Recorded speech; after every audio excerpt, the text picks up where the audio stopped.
দ্রুত সংস্কার করে নির্বাচন দিয়ে নির্বাচিত ব্যবসায়িক প্রতিনিধির হাতে এফবিসিসিআই তুলে দেওয়ার দাবি জানিয়েছেন এফবিসিসিআই স্বার্থ সংরক্ষণ পরিষদ। সকালে রাজধানীর সেগুনবাগিচায় ঢাকা রিপোর্টার্স ইউনিটিতে সংবাদ সম্মেলন থেকে এই দাবি জানানো হয়। এ সময় তারা এফবিসিসিআইয়ের বর্তমান সহায়ক কমিটি বাতিল ও প্রশাসকের পদত্যাগের দাবি জানান। শেখ সোহাগের রিপোর্টে বিস্তারিত। এফবিসিসিআইয়ের প্রশাসক ও মহাসচিবের পদত্যাগ, সহায়ক কমিটি রেখে দিয়ে প্রকৃত নিরপেক্ষ সৎ ব্যবসায়ীদের প্রতিনিধির সমন্বয় দ্রুত নির্বাচনের লক্ষ্যে সংগঠনের সাবেক নির্বাচন প্রতিনিধিদের নিয়ে নতুন কমিটি গঠন করার দাবিতে এই সম্মেলন।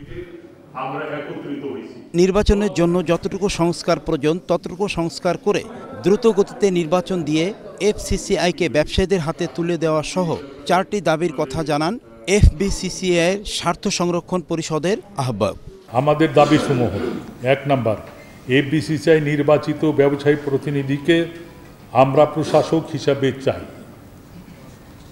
2 নম্বর, নির্বাচনের জন্য যতটুকু সংস্কার প্রয়োজন ততটুকু সংস্কার করে দ্রুত গতিতে নির্বাচন দিয়ে ব্যবসায়ীদের শীর্ষ সংগঠন এফবিসিসিআইকে ব্যবসায়ীদের হাতে তুলে দিতে হবে।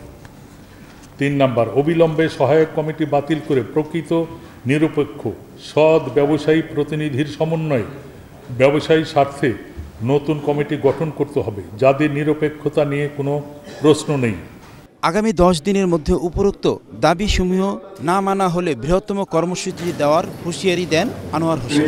10 দিনের মধ্যে উপরোক্ত দাবিসমূহ না মানা হলে আমরা বৃহত্তর কর্মসূচি দিতে বাধ্য হব। এফবিসিসিআইয়ের স্বার্থ সংরক্ষণ পরিষদের আহ্বায়ক আরও বলেন, 7-10 এপ্রিল 2025 বাংলাদেশে বিনিয়োগ উন্নয়ন কর্তৃক বিটার আয়োজনে বাংলাদেশ ইনভেস্ট সামিট 2025 অনুষ্ঠানে এফবিসিসিআই থেকে প্রতিনিধি হিসেবে যাদেরকে আমন্ত্রণ করা হয়েছে তাদের অনেকেই এফবিসিসিআইয়ের সদস্যই নয়।